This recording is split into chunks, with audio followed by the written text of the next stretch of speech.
Rais atakayepita atakuwa ni Mama Samia Suluhu Hassan. Mama Samia Suluhu Hassan ndiye atakayetangazwa kuwa rais wa nchi yetu ya Tanzania. Na baada ya rais wetu wa nchi ya Tanzania kupita Mama Samia Suluhu Hassan, hapo katikati baada ya muda si mrefu tutakuja kusikia msiba mzito kitaifa ambao utakwenda kuumiza mioyo ya watu wengi sana. Msiba huu utakuja kutokea katika taifa la Tanzania. So ninaomba tuendelee kuliombea taifa la Tanzania katika upepo huu ambao unaendelea kupita. Lakini pia baada ya hayo kutakuja kuwa na kiongozi mkubwa ambaye atajiuzuru katika nafasi ya ngazi za juu. Kwa hiyo ninaomba tuendelee kuliombea taifa. Kitu ambacho ninasikia ndani yangu, tuombe sana. Amen. Ninaona msiba mzito kwenye hili taifa. Mzito sana. Mzito sana. So, tuombe neema ya Mungu. Bwana Yesu asifiwe sana. Unajua shetani anapoona kuna mafanikio, kuna kitu chochote chanya, anajaribu kuachilia ni vitu ambavyo vitavunja watu moyo. Bwana asifiwe. Bwana asifiwe sana. So, tuombe sana, tuiombee moyo wa nchi. Amen. Tuombe moyo wa nini? Hebu sema moyo wa nchi. Tanzania ni roho. Tanzania ni roho. Kwa hiyo tuiombee moyo wa nchi. Naona tukio la ghafla, alafu litaleta taharuki kubwa. So tuiombee moyo wa nchi. Amen. Kwa sababu shetani anacholenga ni mwanga wa taifa. Lakini Mungu wetu ni Mungu anaishi. Piga Yesu makofi mazuri. Make a glorious clap for Jesus. In 24. Mwaka 2024 wakati unaingia kwenye mkesha wa kuingia mwaka mpya kama sasa, nilisema kuna drafti ninaiona. Wa kwanza hayupo. Kama niona imepangwa visoda, drafti ya vyumba 6. Chumba cha kwanza kilikuwa hakipo. Chumba cha pili kipo. Chumba cha tatu hakipo. Chumba cha 4 kipo. Chumba cha 5 hakipo.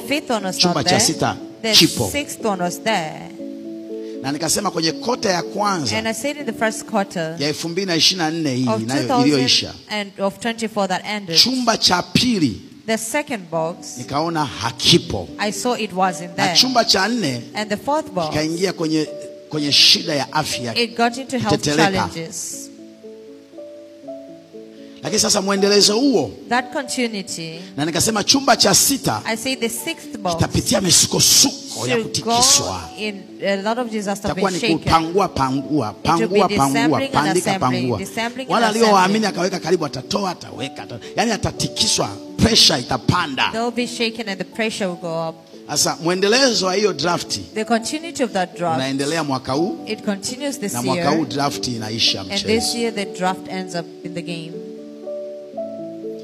Mungu akaniletea kwenye ile draft imebaki namba 4. God brings for me that draft is number 4. Kasikia sauti inaniambia jumlisha, nikapata 10. And it says add up you get 10. Kasikia mwezi wa 10, I had in October, tutakuwa ndo kuna malizika. There will be accomplishment of the draft. Lakini kitu cha ajabu, amazingly, mpaka huo muda unafika, until that time arrives, inawezekana asiwepo kizibo kimoja kwenye draft. There may not be one bottle top on the draft, and one bottle top is left there. Kabaki draft moja inaweza isiwe haipo. Draft may not be there. Alafu kabaki moja, and one may be left. Basi naishi hapo. Let me end there. Kwa hiyo 4 jumlisha 6 inakuwa 10. So 4 plus 6 is equals to 10. Mwaka huu, this year, familia hizo zinatakiwa kuomba sana. Those families are supposed to pray abundantly. Na kuna mabadiliko mengi yatafanyika. There are a lot of changes that will happen kwenye vyama tawala na chama pinzani kikubwa. In the leading parties and the opposing party. Kwenye nafasi hizo za juu, makamu mwenyekiti, makamu mwenyekiti, makatibu wakuu wa vyama, mabadiliko. There will be changes. Na haya mabadiliko yataanza kutengeneza makundi. And they will make up groups ndani ya vyama vyao. Within the parties. Kunarudi makundi, kunarudi vyama vya makundi. We go back into the parties of groups. Na kama huko kundi hilo, if you're not in that chama kimoja kitakuwa na makundi mengi. So one party will have a lot of groups. Na haya makundi ndio yatakuwa yanashindana na kuumizana. Competing against each other and hurting each other. Mungu Je, wewe una maoni gani kwa hili jambo? Basi tuambie hapo chini, na pia usisahau kusubscribe ili uwe wa kwanza kupata taarifa kama hizi.